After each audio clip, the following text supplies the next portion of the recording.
The air on Orion Commonwealth Academy didn't taste like Earth, too clean, too filtered, too synthetic. Lyra Voss adjusted the cuff of her Academy-issued uniform, stiff as armor around her wrist. Beyond the panoramic class window, the dark curve of Earth hung like a quiet accusation. Behind her, 27 students, none of them human, watched her like she was a rabid dog pretending to walk on two legs. "Let's continue."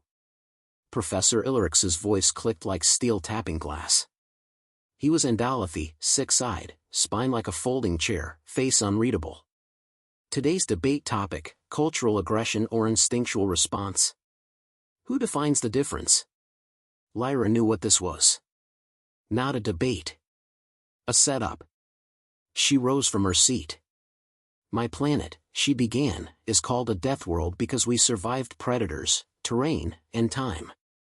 Our instincts kept us alive. What's called aggression in your academies is survival for us." A low murmur moved through the class like rising steam. Tentacles twitched. Wings bristled.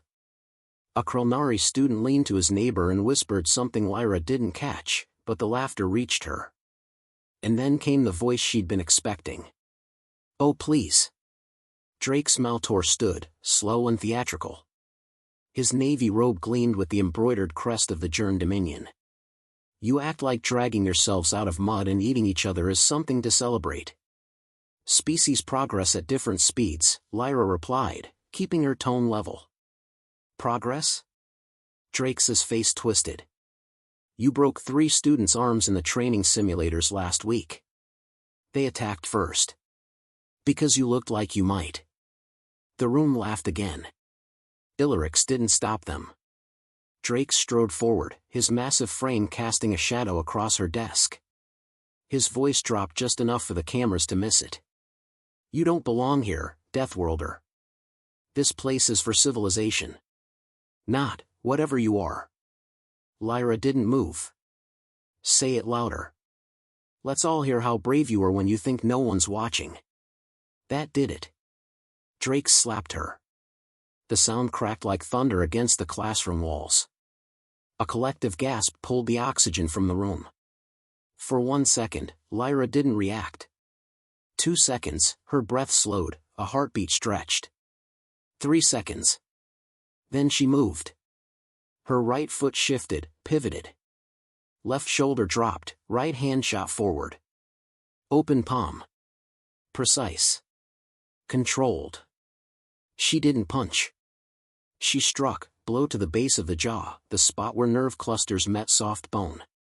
Drake's feet lifted clean off the floor. He crashed backward into the desk behind him, snapping it in half. Blood, purple and red, spilled from his mouth, his jaw a mess of fractured angles. Silence. Not a shocked silence. A terrified one. Professor Illerix stood so fast he nearly unhinged. "Lockdown." A mechanical hiss filled the room as the magnetic seal activated. Medbots zipped toward the fallen noble, scanning, injecting, whispering in neutral tones. Lyra stood where she was. No apology. No panic. Just breath, steady, human. 20 minutes later, she sat in an isolation chamber lined with gold-paned glass. A single camera blinked red. She ignored it. The door opened. A tall woman in a pressed gray suit entered. Human. Finally. Commander Thorne, Earth's liaison to the Academy. Eyes sharp, hair sharper.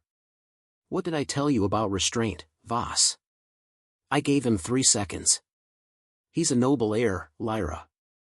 Do you understand what that means in this court?" Lyra looked up. "He hit me. You broke his jaw in 6 places. He shouldn't have hit me." Thorne sighed. "This isn't Earth. We don't win fights here with fists. No. We win with evidence. The cameras saw everything." Thorne was silent. "Then, they'll still use this against us. They're afraid of you. Of what you represent." "I represent survival."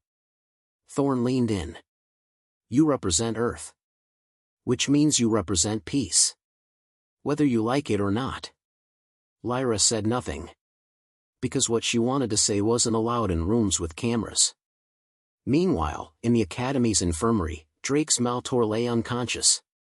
The medbots had reconstructed his face, but it would never look the same. He'd never bite into anything without remembering that girl's hand. And the whispers were already beginning. They said she held back. She only used one hand. She waited. She gave him 3 seconds. Later that night, Lyra returned to her room. Her roommate, an insectoid creature named Vix-Chi, gave her a wide berth. Lyra peeled off her jacket, the knuckles on her hands still swollen. On her desk, someone had slid a note under the door. No signature. Just 6 words. You did what we couldn't. Respect. She smiled for the first time that day. Lyra sat on the tribunal bench, back straight, hands folded, face blank. The room was half courtroom, half coliseum. Marble-like walls shimmered under pale blue light. Over a dozen species watched from the upper tiers, council members, student envoys, security officials. The formal charge was simple: excessive violence within educational grounds. But the real question wasn't legal. It was existential. Could a human be trusted in their civilized halls? She didn't flinch as Drake's entered, limping, chin wrapped in a regenerative brace. His skin, usually emerald smooth, was blotched where bone had pierced through flesh. He looked smaller than before.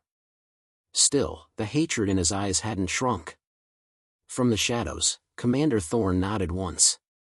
A reminder: stay controlled. The tribunal leader, a translucent being known as Mren's soul, pulsed with slow colors. We have reviewed initial footage. However, intention and temperament must be evaluated. Let us begin. Earlier that day, Lyra had been summoned to an off-record interview. Keltar had followed her. The Vree stood just outside the chamber door, still and humming. Are you here to watch me crack? Lyra asked, half a smile tugging at her lips. Keltar blinked slowly. You fascinate me. That's not common. Flattering. No. Statistically rare. He stepped beside her. They assume you struck without warning. I want the data. The true response time. I accessed the class sensor logs. You gave him exactly 3.12 seconds. Lyra turned, genuinely surprised. You broke into Academy logs? I reviewed accessible metadata through passive system exposure, he said flatly. Right. Hacked. I am Vree. She exhaled. What do you want? To know if you planned the strike before or after he hit you. I didn't plan anything. My body did. Keltar's mandibles twitched, thoughtful. Autonomic neural defense protocol? Instinct, she said. You can dress it up however you like. He stared for a beat. They're afraid of you now. Good. Back at the tribunal, Drakes took the floor. I admit I lost my temper, he began, voice distorted through the brace. But I never intended permanent harm. I only wished to make a point. Lyra kept her face unreadable. Drakes' tone darkened. She didn't just defend herself. She humiliated me. That's not self-preservation. That's brutality. Mren's soul pulsed an amber streak. Miss Voss, would you like to respond? Lyra rose. She didn't raise her voice. I was struck. I responded. And the degree of your response? Mren asked. I was raised to never hit first. But I was also raised not to stop mid-fight because the other guy is royalty. A few murmurs stirred in the audience. Thorne's lips twitched. Mren's glow deepened. You show no remorse. Lyra met the tribunal's many eyes. He's alive. I held back. That is remorse. That night, Lyra returned to her quarters under restricted movement. No classes. No communication off-world. Her door remained unlocked only because Vix-Chi demanded it, for moral symmetry. She stripped off her boots, muscles aching from being tensed too long. A red light blinked on her console. Encrypted message, sender unknown. She tapped it open. They want you gone. Watch the vents. Attached, thermal footage. A cloaked figure near her room, 20 minutes prior. She stood slowly, eyes sweeping her surroundings. Nothing. Yet. 20 minutes later, she was back in uniform. Knife strapped to thigh. Not Academy standard, of course. Earth standard. She knelt by the vent, removed the cover silently. Nothing inside. But behind her, a whisper. She turned. Too late. A figure lunged from the ceiling tiles, silent, armed, fast. Lyra rolled just as a blade sliced through the air where her neck had been. She kicked out, caught the figure's knee, then drove an elbow into their ribs. They grunted. Human. No alien moved like that. She feinted left, then spun right, grabbing the attacker's wrist and flipping them over her shoulder. They hit the floor hard. She dropped her knee to their chest. Who sent you? She hissed. No answer. She leaned in. You know I'll do worse than Drake's. The attacker stilled, then reached toward their boot. Too late again. She smashed their forearm, twisted the wrist, and dislocated it with a single wrench. The blade clattered free. Their voice finally came, a whisper. You were warned. Then, a tiny hiss. Gas. Lyra stumbled back. The figure vanished through the wall panel, planned exit.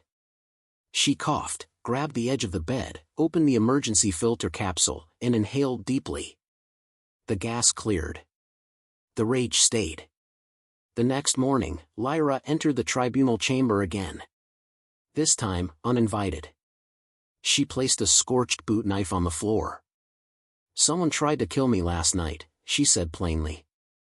Human. Professional. I disarmed them. They fled. Mren pulsed a nervous blue. Do you have proof? Check vent logs. Or don't. But let's be honest, your fear of what I might do is greater than your concern for what others have done. She turned, addressed the room. You want to expel me for fighting back, fine. But understand what that signals to every other species watching Earth. If you slap a human, you're safe. If they respond, they're monsters. She paused. That message will not be received kindly on my world. Mren's glow dimmed. We will deliberate. Lyra left without another word. In the observation deck, she found Keltar waiting. Still fascinated, she asked. He nodded. You are becoming symbolic. Symbolism gets people killed. Yes, he said. But it also gets them remembered. She turned to face the earth again. Still spinning. Still distant. Still hers. The tribunal hall was filled to capacity. Not just with officials and students, but with press nodes hovering like insects, capturing every flicker of expression, every twitch of posture. The Academy had lifted the secrecy ban. This ruling would echo beyond the walls, across species, systems, and alliances. Lyra Voss stood center stage, framed by polished obsidian floors and light beams that cut through the chamber like judgment itself. She wasn't afraid. She was done waiting. Bring in the evidence, said Mren's soul, voice calm, neutral, as if today wasn't history in the making. Keltar stepped forward, his datapad linked to the projection array. The tribunal has seen partial footage. I have full sensor data. Audio. Motion tracking. Thermal analysis. A projection unfolded, Drake's approach, the slap, Lyra's motion, time-stamped to the millisecond. 3 seconds, start to finish. Keltar's voice remained clinical. Response was neither premeditated nor disproportionate, given species-specific reflex thresholds. Human cortical delay on threat response averages 0.45 seconds. Miss Voss exceeded it. She hesitated. Gasps rippled through the crowd. Lyra remained still. Mren flickered amber. We accept this analysis. Does the accused have closing remarks? She stepped forward. Many of you don't understand what Earth is, she said, voice steady. You've seen our wars, our brutality, our chaos. But not our restraint. Not what it costs us to hold back. She gestured to the footage still hovering midair. That strike? That wasn't fury. That was mercy. The room fell silent. Then came the noise. Metal clanged. Doors buckled inward. Security drones spun toward the disturbance. One collapsed with a shower of sparks. A figure in black armor burst through the smoke, no insignia, no visible face, dual blades drawn. Not Jern military. Not a student. A killer. Target, her. Lyra didn't wait. She kicked over the nearest podium and dove for cover as the assassin leapt over the tribunal's stand. Officials scrambled. Screams erupted. The assassin moved with perfect economy, no wasted motion, no delay. Every step was calculated to end her. She rolled under a bench, grabbed the shock baton from a stunned guard, and sprang to her feet. Blade met baton. Sparks flew. He pressed in hard, twisting, stabbing, relentless. She parried, ducked, jabbed. The shock charge connected to his shoulder. He didn't flinch. Not human. Augmented. She dropped the baton, kicked his knee, then slid beneath his guard and landed a punch to his throat. Nothing. Armor. Of course. He slammed her against the tribunal dais. The edge cracked her ribs. She gasped but didn't collapse. Lyra. Keltar tossed something, her knife. She caught it midair, flipped it in her grip, and jammed it under the assassin's chin. But the blade only scraped. Armor again. He slammed her down. Then made a mistake. He paused. One breath. That's all she needed. Lyra twisted, locked her legs around his arm, and wrenched. The joint cracked. His blade fell. She kicked it away, stood, and leveled the knife at his visor. She hesitated. Again. The silence that followed was louder than screams. She stepped back. No, she said. You don't get to turn me into what you fear. The assassin lunged, too late. Security drones, finally recovered, dropped from the ceiling and pinned him with high-voltage webbing. His body spasmed, then stilled. Lyra stepped over him and walked back to the center of the room. Blood trickled down her arm. She didn't wipe it. Enough, she said. This was never about rules. This was about control. You fear Earth because we won't kneel. I don't blame you. But don't mistake discipline for weakness. She turned to Mren. I ask for no pardon. Only honesty. Decide if I broke the code, or simply exposed it. Mren's soul pulsed in slow waves of violet and green, contemplation. Then the verdict came. Miss Voss. You will remain. No cheers. Just stillness. Respect. Hours later, Lyra sat in the Academy Observatory, her ribs wrapped, her hands bandaged. Earth hung outside the glass like a silent sibling. Keltar approached with a datapad. You're trending in 7 systems, he said. Wonderful. He tilted his head. Your restraint altered the narrative. You were seen as dangerous. Now you're seen as disciplined. She gave him a sidelong glance. That's worse. Perhaps, he replied. But more useful. Thorn joined them, arms crossed. You bought us time, she said. Time to prove Earth's place here. And if someone slaps me again? Lyra asked. Thorn smiled. Make it 2 seconds next time. Lyra chuckled, then winced.